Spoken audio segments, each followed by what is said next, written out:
पंचपरमेष्ठी भगवान की श्री वासु पूज्य भगवान की परम श्रद्धेय परम पूजनीय मम शिक्षा दीक्षा गुरु गणी अनिका श्रेय स्वामी नंदिनी माता जी की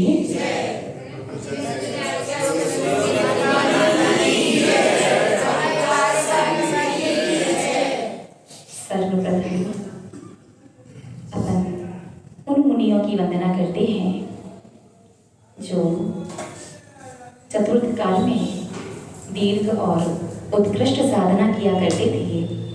उनकी वंदना के माध्यम से ऐसी भावना व्यक्त करेंगे कि इस पर्याय में, इस भाव में जब भी हमारी इच्छा किसी भी प्रकार के धर्म करने की हो, त्याग करने की हो, नियम लेने की हो, तो हे मुनिराजो हमें ऐसा आशीर्वाद देना कि हम अच्छे से अपने धर्म को दृढ़ता से पालन कर सकें। ठीक है, तो एक बार हम बोलेंगे, पुनः आप सभी लोग रिपीट करेंगे।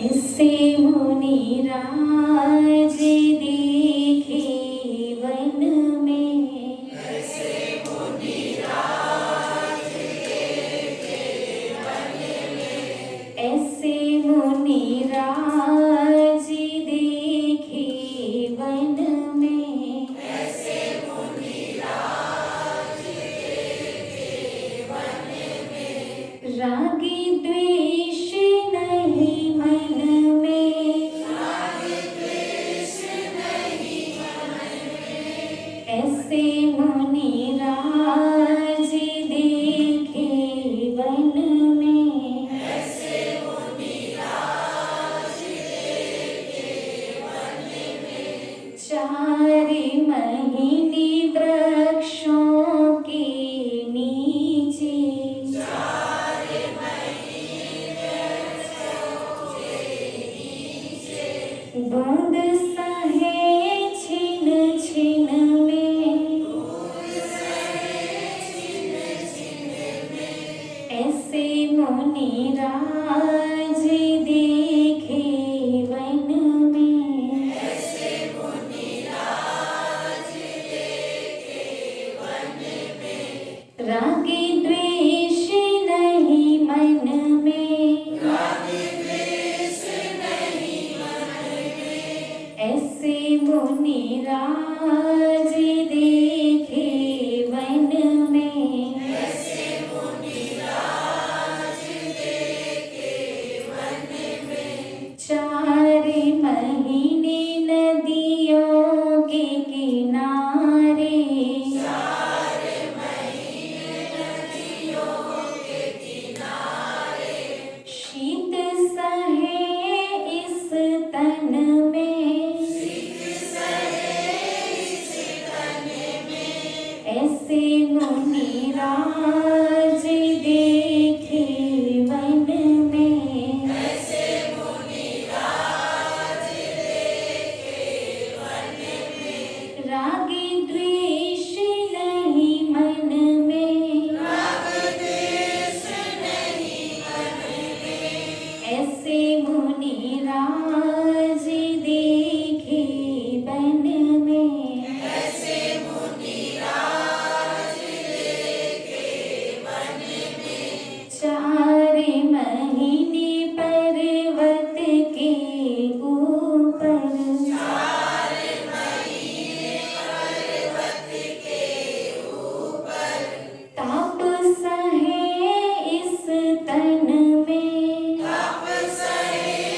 इस तन में, ऐसे मुनिराज देखे वन में, ऐसे मुनिराज देखे वन में, रागी द्वेष नहीं मन में, राग द्वेष नहीं मन में, ऐसे मुनिराज देखे वन में, ऐसे मुनिराज देखे वन में, जय बोले 3,9 करोड़ मुनि महाराजों की जय। धर्मी स्नेही आप सभी भव्य महानुभाव, संध्याकालीन क्लास जिसका नाम है आओ कुछ तो जाने जैन धर्म की जो आगम के अनुसार व्यवस्थाएं हैं, परंपराएं हैं, धर्म की मान्यताएं हैं, हमारे जो पूर्वाचार्य हैं, उन सभी के बारे में संध्याकालीन क्लास में अपन सभी लोग जानने का प्रयास कर रहे थे। कल का एक प्रश्न अधूरा चल रहा है ना? कल ये जाना कि प्रतिदिन चतुर्विंशति तीर्थंकर भगवान की आराधना करने से हम अपने जीवन में आने वाले अशुभ कर्मों को काफी हद तक कमजोर कर सकते हैं, कम नहीं कर सकते। जैसे मान लीजिए एग्जाम्पल, उदाहरण से बताएं कि 1 किलो कर्म का उदय आने वाला है, ठीक है। अब वो 1 किलो कर्म का उदय क्या था कि सोने का था। आपको किसी को 1 किलो सोना देना है, लेकिन चतुर्विंशति तीर्थंकर भगवान के शुद्ध नाम, शुद्ध का मतलब समझते हैं ना, भागलपुर वाले समझ गए होंगे और शायद धुलियन वाले समझ रहे होंगे या फिर समझ जाएंगे। शुद्ध नाम का अर्थ वो नाम जो सौधर्म इंद्र ने सुमेरु पर्वत पर जन्माभिषेक के समय दिया। सिर्फ प्रथम तीर्थंकर को क्या नाम दिया? ऋषभ। बाद में उनके ऋषभ और आदिनाथ ये 2 नाम और पड़े। छठवें तीर्थंकर को क्या नाम दिया? पद्म। लेकिन बोलते क्या है? पदम प्रभु। जब पदम प्रभु नाम के तीर्थंकर ही नहीं है तो किसकी जाप, किसकी पूजन, किसकी जयकार? और आप क्या कहते हैं? पदम प्रभु भगवान की जय। और हमारे जीवन में आनंद मंगल क्यों नहीं हो रहा? जैसे आप अपने बैंक अकाउंट में अपनी जगह दूसरे का नाम लिखवा दो और उसके बाद उसमें कितने भी पैसे जमा करो, फिर अपने साइन करके पैसे निकालने की कोशिश करो, पैसे मिलेंगे क्या? क्यों? पैसा तो आपने जमा करवाया है ना, पैसा तो आपका है ना, लेकिन खाता बोलिए ना दूसरे के नाम से था, तो अब आपके साइन से पैसे नहीं निकलेंगे। वैसे समय आपने दिया, धर्म आपने किया, बाकी की जगह नॉर्मली आप बोल रहे चल जाएगा, लेकिन जब जिन मंदिर में प्रवेश करते हैं या फिर जब 24 घंटे में आप प्रयास करते हैं कि मैं अशुभ कर्मों को सोने की जगह पीतल में तब्दील कर दूं। किसी को 1 किलो सोना देना ज्यादा कष्टकर है 1 किलो पीतल देना? सोना देना बहुत बड़ी बात है। सोना 1 किलो सोना कितने, आज के हिसाब से देखो 60-70 लाख का तो होगा समथिंग, जो भी रेट चल रही है उसकी। और 1 किलो पीतल तो 5-10 हजार रुपए की, तो 60 लाख देना किसी को बड़ी बात है, 2-5-10 हजार देना बड़ी बात है। 60 लाख बहुत ज्यादा होती है। और 24 तीर्थंकर के यदि सही नाम चिन्ह सहित प्रतिदिन आप लेते हैं तो अशुभ कर्म कमजोर हो जाता है। सोने की जगह किस में बदल गया? पीतल में बदल गया। और इतना तो आप बर्दाश्त कर सकते हैं, पूरा कर्मों से बरी नहीं होंगी। यहाँ पाप करते जाओ, वहां धर्म करते जाओ और फिर स्वाहा प्रायश्चित करो तो निपट गए। नहीं, और ऐसा करने लगे तो फिर तो हर व्यक्ति पापी ही बन जाएगा कि पाप करो, प्रायश्चित ले लो, धर्म कर लो, सारा अशुभ कर्म क्षय हो जाएगा, निर्जरा हो जाएगी। तो ऐसे काम नहीं चलता है। तो चतुर्विंशति तीर्थंकर भगवान के सही नाम, प्रथम तीर्थंकर का यद्यपि तीनों नाम सही हैं, लेकिन सुमेरु पर्वत पर जो नाम मिला था कौन सा था? ऋषभ। छठवें तीर्थंकर पद्म, सातवें तीर्थंकर सुपार्श्व, आठवें तीर्थंकर चंद्र। पीछे प्रभु, प्रभु, नाथ, स्वामी, विभु कुछ भी लगा सकते हैं, वो आपकी स्वेच्छा से आप जो भी लगाना चाहे, वो पीछे कुछ भी लगाइए चल जाएगा। लेकिन उनका सही नाम, आठवें तीर्थंकर का सही नाम है चंद्र। क्या नाम? चंद्र। तो चंद्र प्रभु चंद्र स्वामी चंद्र नाथ, पीछे कुछ भी लगा लीजिए। 12वें तीर्थंकर का क्या बात, बिल्कुल सही। एक दिन वो था, आज जब 10 दिन पहले हम आए थे, आप वासु पूज्य भगवान की जय कर रहे थे, और एक दिन आज का है कि आप वासु पूज्य ही बोल रहे हैं। तो वासु पूज्य नाम के कोई तीर्थंकर नहीं, वासु पूज्य नाम के कोई तीर्थंकर नहीं है। वासु पूज्य, सा पर भी छोटा ऊ, फिर पा पर बड़ा ऊ, वासु पूज्य। एक बोलने में क्या था? वासु पूज्य भगवान। कौन सी वासु पूज्य? फिर कहते स्वास्थ्य लाभ नहीं हो रहा, लेकिन धर्म में अतिशय नहीं है, धर्म में चमत्कार नहीं है, होगा कैसे? खुद को देखा है कभी क्या कर रहे हैं? दूसरे के नाम से खाता खुलवाया है, पैसे खुद डाल रहे हैं, फिर बोलते हमारे साइन से पैसे क्यों नहीं निकल रहे? नहीं निकलेंगे, नहीं निकलेंगे ना, ये फिर ऐसा निकल जाएंगे। समझ में आ रहा है ना? 17वें तीर्थंकर कुंथुनाथ, कुंथनाथ नहीं कुंथु। 18वें तीर्थंकर अरनाथ, 2 अक्षर 2 लेटर और र, अरनाथ। 23वें तीर्थंकर पार्श्वनाथ और 24वें तीर्थंकर, यूं तो 24वें तीर्थंकर के 5 नाम वीर, अतिवीर, सन्मति, वर्तमान, महावीर, लेकिन वो नाम जो उन्हें सुमेरु पर्वत पर जन्माभिषेक के समय मिला था, वो नाम कौन सा है? वर्तमान। ठीक है, जब भी आप चाहते हैं कि मेरे दिन भर में मैं ज्यादा कोई विशेष धर्म नहीं कर सकता, लेकिन विशेष कर्मों से परेशान हूँ, ये अशुभ कर्म ऐसे पीछे लगे हैं, ये हर चीज में आकर के रुकावट पैदा करते हैं, हर चीज में विकल्प और संकट पैदा करते हैं, तो हमारे आचार्य भगवंत भद्रबाहु स्वामी अंतिम श्रुत केवली, जिन्हें पूरी जनवाणी का ज्ञान था, उन्होंने क्या किया? उन्होंने कहा कि चतुर्विंशति तीर्थंकर भगवान 24 तीर्थंकर के सही नाम चिन्ह सहित यदि प्रतिदिन आप लेते हो तो अपने अशुभ कर्मों को कमजोर कर सकते हो। तो अब नाम सही लेना है, समझ में आ गया, लेकिन चिन्ह क्यों बोलना है? पहली बात तो चिन्ह याद नहीं है सबको, नहीं है ना? क्यों याद? आप तो बड़े होकर चिन्ह तो बच्चों को याद करवाए जाते हैं, है ना? चिन्ह याद होने चाहिए, फिर भी वैसे भी याद नहीं है, और याद कर भी लिए तो वो तो पशु पक्षियों के नाम हैं, 1 इंद्रिय 2 इंद्रिय, पेड़ है, शीतलनाथ जी का कल्प वृक्ष है, नेमिनाथ जी का शंख है, पद्म प्रभु जी का कमल है, नमीनाथ जी का भी कमल है, तो 1 इंद्रिय है, त्रियंच है, उनके नाम लेने से क्या होता है? प्रश्न हमने कल दिया था ना कि भगवान के नाम लेने हैं, समझ में आता है, लेकिन उनके चिन्हों के नाम लेने से क्या होता है? इसका आंसर कौन बताएगा? आज तो भागलपुर वालों का साथ देने के लिए बाहर से समाज के श्रेष्ठीगण भी बैठे हुए हैं, आप लोग उनसे हेल्प लेके भी आंसर दे सकते हैं।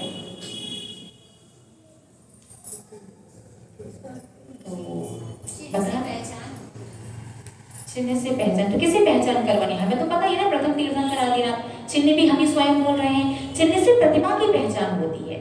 जब दर्शन करने जा रहे हैं तो उस समय चिन्ह से जिन प्रतिमा की पहचान है कि किन तीर्थंकर की प्रतिमा है, कि नाम लेते समय चिन्ह की आवश्यकता क्या है? भगवान के जन्म से सुमेरु पर्वत के वहां पर अंकित होता है, तो अंकित होता है, बिल्कुल सही बात है। उसे देख करके स्वधर्म में बताता है कि इन तीर्थंकर का चिन्ह क्या होगा, लेकिन उससे भी नाम लेने का प्रयोजन क्या है? उसका प्रयोजन ये होता है कि जब आप चतुर्विंशति तीर्थंकर भगवान के सही नाम लेते हैं तो आपके जीवन में आने वाला अशुभ कर्म कमजोर हो जाता है। अब पूर्व का अशुभ कर्म कमजोर हो गया, लेकिन आगे आपको क्या चाहिए? तो कर्मों को संकेत करना पड़ता है, जैसी क्रिया वैसा फल। तो जो चिन्ह होते हैं तीर्थंकर भगवान के शरीर में 1008 शुभ लक्षण होते हैं। ये तो आप लोग जानते हैं ना, 900 व्यंजन और 108 लक्षण। उसी में एक लक्षण जो तीर्थंकर भगवान के दाहिने पैर, सीधे पैर के अंगूठे में जो आकृति दिखाई देती है स्वधर्मेंद्र को जन्माभिषेक के समय, वही आकृति उन तीर्थंकर भगवान का चिन्ह घोषित हो जाता है, चिन्ह बन जाता है। तो चिन्ह क्या है? तीर्थंकर भगवान के शुभ लक्षण। तो जब हम तीर्थंकर भगवान का नाम लेते हैं तो उसके माध्यम से हमारे जीवन का अशुभ कर्म जो है वो कमजोर हो जाता है। जब हम उसके साथ चिन्ह का नाम लेते हैं, तीर्थंकर का नाम चिन्ह से, सिर्फ चिन्ह चिन्ह बोलोगे तो कुछ नहीं होगा। तीर्थंकर का नाम चिन्ह सहित बोलते हैं तो चिन्ह भगवान का शुभ लक्षण है, उससे कर्म समझ जाते हैं कि आपको अपने जीवन में शुभ की प्राप्ति चाहिए। क्या चाहिए? आगे शुभ की प्राप्ति चाहिए। शुभ का मतलब है पुण्य, और पुण्य का मतलब क्या है? जीवन में आनंद मंगल। तो बताइए ना, आनंद मंगल चाहिए कि नहीं चाहिए? या रोग बीमारी चलेगी आपको? रोज पेट में दर्द हो, रोज सिर में दर्द हो, शरीर में ऐसी अकड़न रहे, बहुत ज्यादा दर्द रहे, ऐसे काम चलेगा क्या? बोलिए ना। नहीं ना, स्वस्थ मस्त हैप्पी हैप्पी वाला जीवन चाहिए, चाहिए है ना। तो इतना सरल उपाय, ये कठिन भी नहीं है, मुश्किल भी नहीं है, थोड़ा सा मुश्किल है क्योंकि याद करने पड़ेंगे।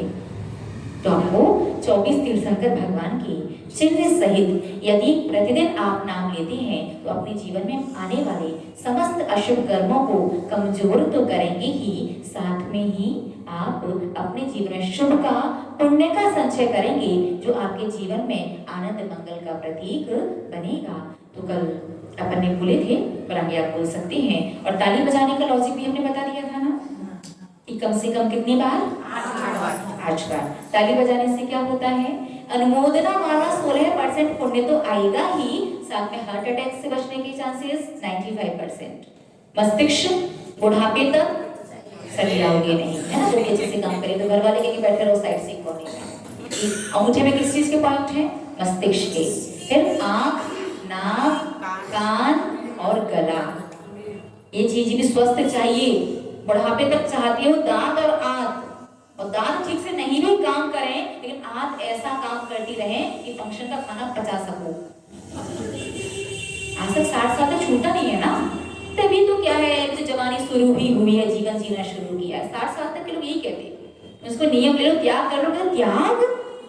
त्याग करना तो साधु संतों का काम है।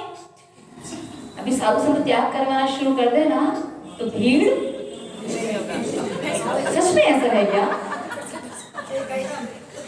त्याग करवाया जाता है, लेकिन हमारी पूज्य गुरु मां अक्सर कहती हैं कि धर्म को, श्रावक को सौंप करके जाना है, थोप करके नहीं जाना।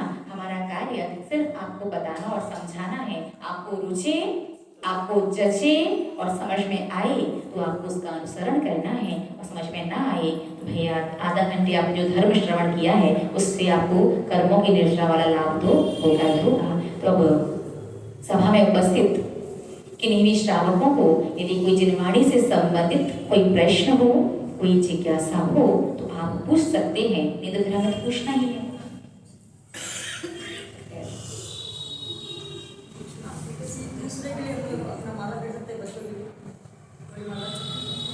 आपका प्रश्न है कि किसी दूसरे के नाम से हम धर्म कर सकते हैं क्या, और हमारे धर्म करने से उसे फल मिलेगा या नहीं। तो पहली बात बताइए, आपका बच्चा है, वो व्यक्ति बीमार है, उसकी दवाई आप खा लो उसके नाम से, आप उसकी दवाई उसके नाम से खा लो, उसे आरोग्यता की प्राप्ति होगी क्या? अच्छा, उस व्यक्ति को सर्दी लग रही है बहुत ज्यादा और गर्म कपड़े आप पहन लो, रजाई आप ओढ़ लो, उसकी सर्दी शांत होगी क्या? तो हमारा धर्म क्या कहता है?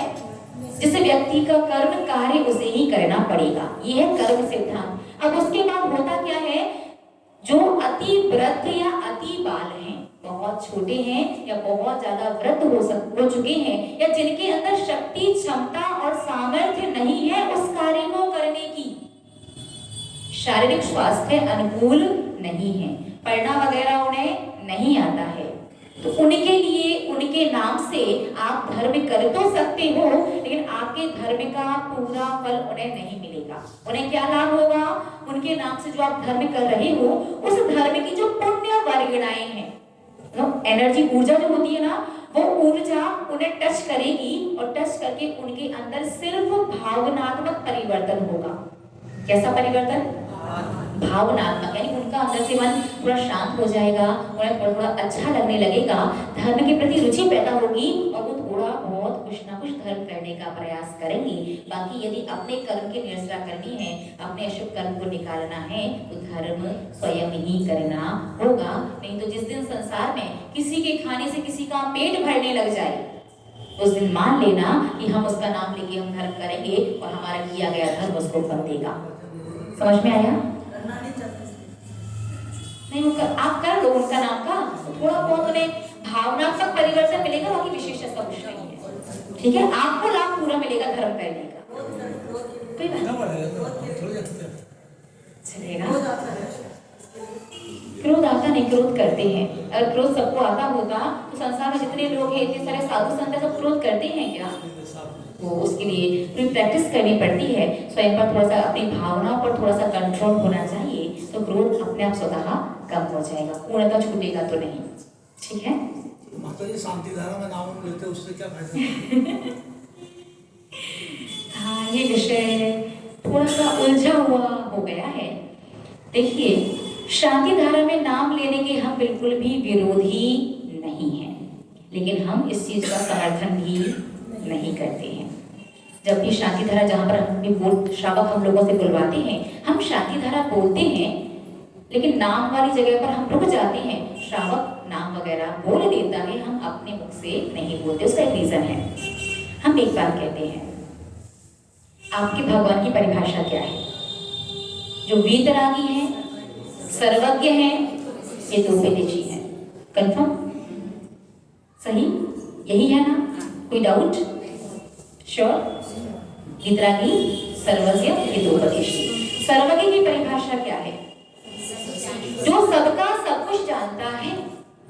तो जब आपके भगवान सर्वज्ञ हैं, वो सबका सब कुछ जानते हैं, आप शांति धारा कर रहे हैं, जगत शांति की भावना से, विश्व कल्याण के भावना से, स्वयं के परिवार की शांति की भावना से, समाज की, देश की, राष्ट्र की शांति की भावना से, फिर अपने भगवान पर विश्वास रखो ना।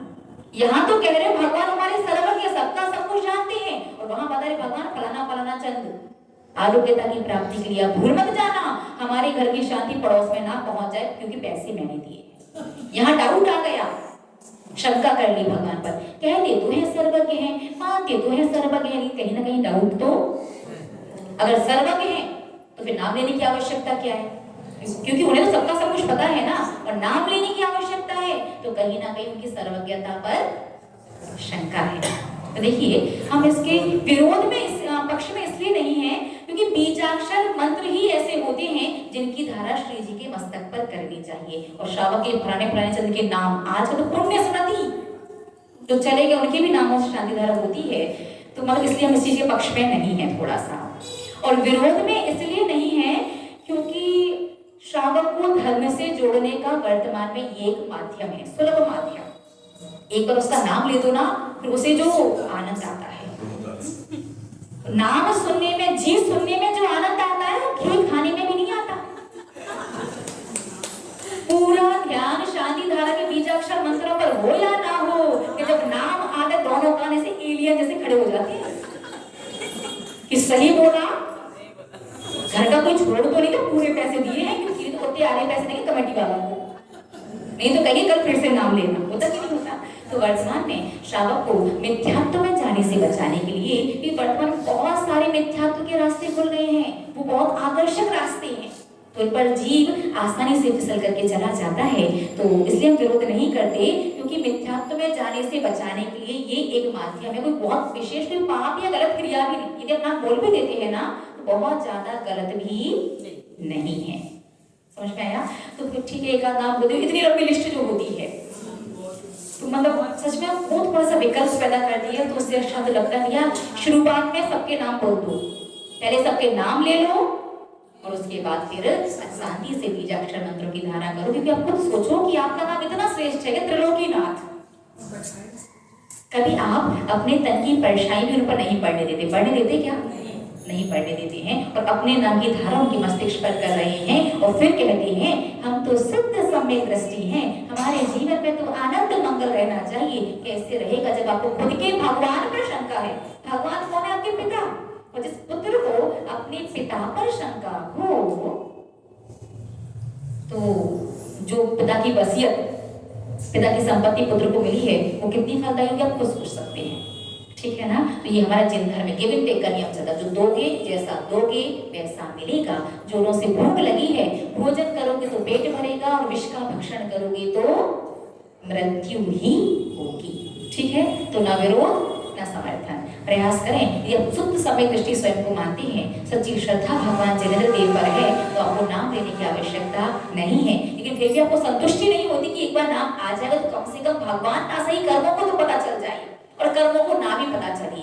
लेकिन हाँ, समाज को पता चलना चाहिए मैं दानदाता, मैंने बोली ली है, मेरा नाम आया, मैंने इतने दिन शांति धारा के टैग मिल जाता, बड़े धर्मात्मा का, बड़े दानी का, वो टैग चाहिए होता है ना सबको, वो नहीं छूता। यश कीर्ति वाली जो भावना है, तो ठीक है, नाम यदि लोगों को धर्म से जोड़ने के लिए और धर्म प्रभावना के लिए शांति धारा में नाम लेना भी पड़े तो ले लीजिए, लेकिन प्रयास करें। यदि बीच में ले रहे हैं तो एकाध से काम चला लो, बहुत ज्यादा नाम लेनी है तो शुरू में पहले नाम ले लो, फिर धारा कर लो। ये तो हुई आगम के अनुसार।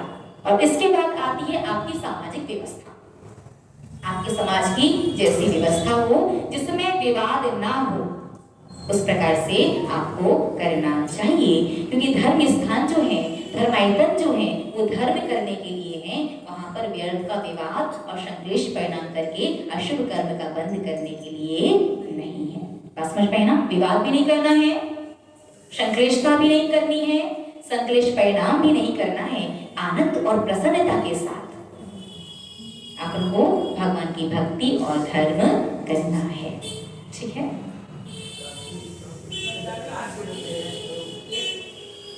किसी आदमी की मृत्यु हो जाती है, उसके उपरांत 1 साल बीतने के बाद शांति विधान कराना चाहिए। इस विषय पर हमने कई बार बोला है। सबसे पहली बात तो मृत्यु के बाद शांति विधान का आशय क्या है? आप जानते क्या होता है? पहली बात बताइए, आप लोगों को भी अपनी अपनी मृत्यु के बाद शांति विधान करवाना है क्या अपने नाम से? जिसकी मृत्यु के बाद शांति विधान होता है, शांति विधान है क्यों? अच्छा, 1 साल जब भी होता है उसका आशय क्या है? इसका आशय ये होता है भगवान जीते जी उस व्यक्ति के जीवन में सब कुछ था, खूब पैसा भरा पूरा परिवार, खूब सुख थे, खूब संपत्ति थी, ऐशो आराम थे। अगर उस व्यक्ति के जीवन में कुछ नहीं था तो उस व्यक्ति के जीवन में शांति नहीं थी। कम से कम मरने के बाद शांतिनाथ विधान के माध्यम से उस व्यक्ति को शांति मिल जाए। बात समझ में? तो आप चाहते हैं क्या कि आपकी मृत्यु के बाद लोग भी आपके लिए शांति ट्रांसफर करें? तो ट्रांसफर होती नहीं है। ये परंपरा भट्टारकों के समय से प्रारंभ हुई थी, क्योंकि उस समय साधु संतों का सानिध्य कम हो गया था, साधु संत कम थे, भट्टारक लोग थे। जब साधु संत कम होते हैं तो व्यक्ति अपने मन के हिसाब से जिनवाणी पढ़ता है, उतना समझ में नहीं आता। तो जब भी किसी अपने प्रियजन का वियोग होता था तो बहुत संक्लेशित परिणाम रहते थे। कैसे परिणाम? संक्लेशित परिणाम रहते थे। उस संक्लिष्टता की वजह से उस जाने वाले जीव को भी संप्रेषण के माध्यम से संक्लिष्टता हो सकती है। इसलिए भट्टारकों ने एक परंपरा उस समय प्रारंभ की थी कि जब तक साधु से संबोधन ना मिले आपको, जब तक आपके परिणाम शांत ना हो, आप ऐसा करो, शांतिनाथ विधान कर लो। और वो परंपरा, वो परिस्थिति में चली परंपरा को आज हमने इतने सारे साधु संतों का सानिध्य मिलता है, जिनवाणी इतनी सुलभ हमें सुनने के लिए मिल रही है, फिर भी आज हमने उस परिस्थिति में चली चीज को धर्म मान करके, परंपरा मान के ऐसे जगड़ करके बैठ गए हैं कि जिस भी व्यक्ति ने शांतिनाथ विधान नहीं करवाया उसको क्या क्या कहते हैं, बहुत कुछ सुनाते हैं ना। आजकल तो एक बिल्कुल पक्का वाला धर्म बन गया, जाने के बाद करवाना ही पड़ेगा, है नहीं पड़ेगा, नहीं करवाया तो आप कंजूस हो, उसका हित नहीं सोचते थे, वो आपका ज्यादा प्रियजन नहीं था, बहुत सारी चीज सुनने के मिलती है। तो आगम के अनुसार ऐसी कोई व्यवस्था या ऐसी कोई परंपरा नहीं है। ये परिस्थिति के समय शुरू हुआ था, जो आज तक लोग बस करते जा रहे हैं। क्यों करें, क्या करें, क्या मायने हैं, लोग नहीं समझना चाहते हैं। तो सही तो वैसे यही है, नहीं करो तो भी ठीक है, कर रहे हो तो गलत नहीं है, लेकिन आगम के अनुसार ऐसी कोई परंपरा नहीं है। एक नया प्रश्न आ गया, जीवन में कुछ भी हो, शुभ हो अशुभ हो, सफलता मिले विफलता मिल जाए, जॉब लग जाए या आप स्ट्रगल कर रहे हैं, अभी संघर्ष कर रहे हैं, नव विवाह हुआ है या संसार से जा रहे हैं, कुछ भी हो जीवन में, सबसे ज्यादा मुख्यतया कौन सा विधान किया जाता है? शांतिनाथ विधान मुख्यतया। क्यों?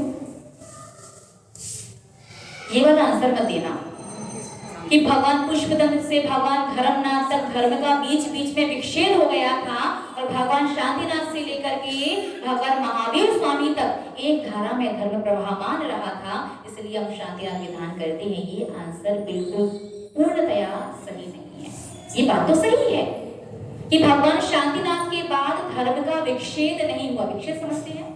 विच्छेद का अर्थ होता है पूर्णतया साधु संतों का अभाव हो जाना। श्रावक तो है लेकिन एक भी साधु नहीं है, उसे धर्म का विच्छेद बोलते हैं। तो भगवान पुष्पदंत से भगवान धर्मनाथ तक प्रत्येक तीर्थंकर के शासन काल में थोड़ा टाइम पीरियड ऐसा आता था कि श्रावक तो रहते थे लेकिन साधु पूर्णतया समाप्त हो जाते थे, एक सिंगल साधु भी नहीं होते थे।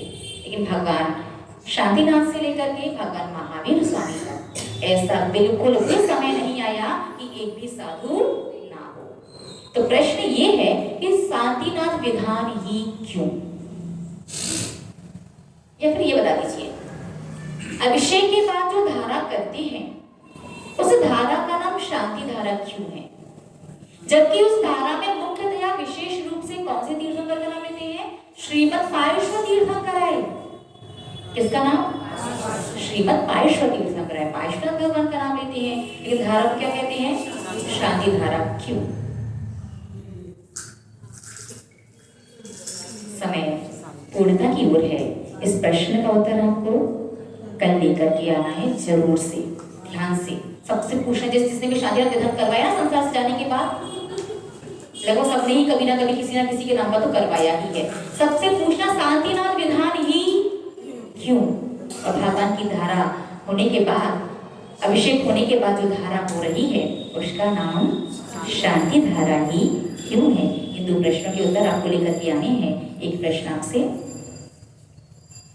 गुरु माने जहाँ जहाँ ज्योति जलाई है, भोले भाले प्राणियों में चेतना सी आई है। गुरु माने जहाँ जहाँ ज्योति जलाई है, भोले भाले प्राणियों में चेतना सी आई है। पहले जरा सोचिएगा, बाजू में ना पूछिएगा, हाथ ही उठाइएगा, शोर ना मचाइएगा। गजल में फजल ही पसंद खूबे आई है, उत्तर दो ना मिलो क्यों ताली ना बजाई है। आपसे प्रश्न है, आपको एक अष्ट द्रव्य में से एक ऐसे द्रव्य का नाम बताना है जो चढ़ाई भी जाती है, खाई भी जाती है और पहनी भी जाती है। हाथ ही उठाइएगा, शोर न मचाइएगा। इसमें कोई बात नहीं, आप भूलिया से हैं, आपको पता नहीं है। कुछ स्ट्रिक्ट रूल्स एंड रेगुलेशंस हैं, जैसे आप लोग क्लास में, शाम की क्लास में चीटिंग नहीं कर सकते, और जो प्रश्न का उत्तर जो है उसका डिस्कशन भी नहीं कर सकते। अगर कर दिए तो मंत्री जी क्या मिलता है फिर? Right answer. क्लैप कर दो। डेफिनेटली अगर चीटिंग करते हैं और डिस्कशन करते हैं तो फिर मिलता है पनिशमेंट। तो आप आज पहली बार आए हैं और धुलियान से हैं, आपको पता नहीं था, तो आपको फिर आज के लिए भागलपुर। अच्छा हाँ, मंत्री जी के बाद आपको भागलपुर ही छोड़ करके धुलियान आना है। हाँ भैया, मैं जाना है, ध्यान रखना पड़ेगा पहले से। हाँ, लौंग और पुष्प दोनों चीजें। पुष्प में गुलाब का गुलकंद बनता है ना, हाँ, पान खाने वालों को सब पता होगा। तो पुष्प और लौंग चढ़ाई भी जाती है, खाई भी जाती है और पहनी भी जाती है। अगला प्रश्न आपसे ये है, भगवान पार्श्वनाथ का मोक्ष कल्याण दिवस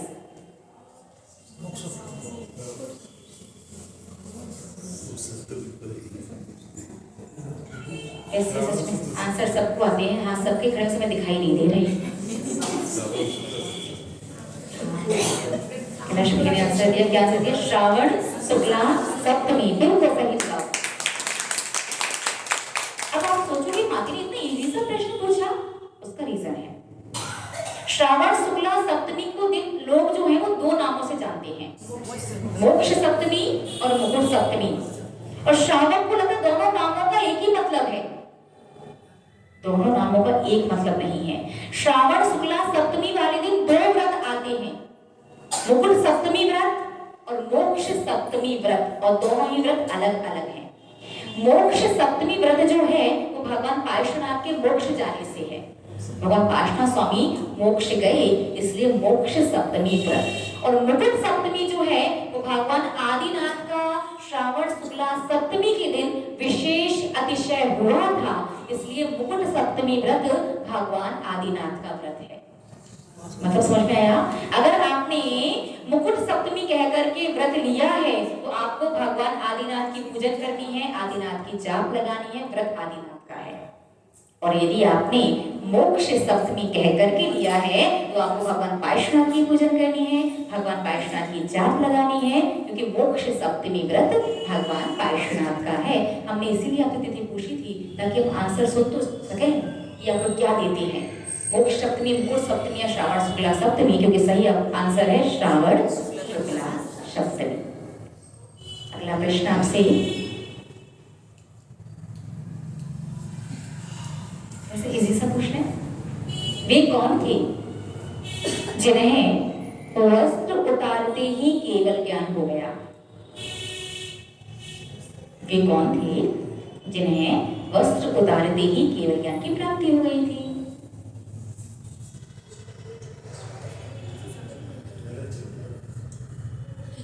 हाथ खड़ा करते हुए आंसर सही है, ताली बजा दीजिए। भरत चक्रवर्ती, उन्होंने 6 खंड का राज्य किया, 96,000 रानियों के साथ रहा करते थे।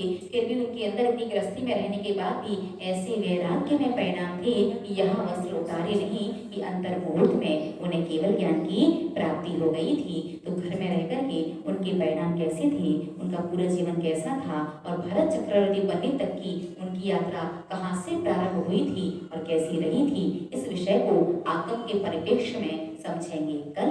तब तक के लिए सभी को पूजनीय बड़ी माता जी का शुभ मंगल, शुभ आशीर्वाद। जबरी परम श्रद्धेय परम पूजनीय गणित हरिका श्री स्वामी नंदिनी माता सुजी जवानी की ज्ञान से सुझे लोका लोग, सोवानी मस्तक में सदाए दूध। ये जवानी मांगती तो जगो दिन रहे, जो तेरा सना गए सो पावे सुख चैन।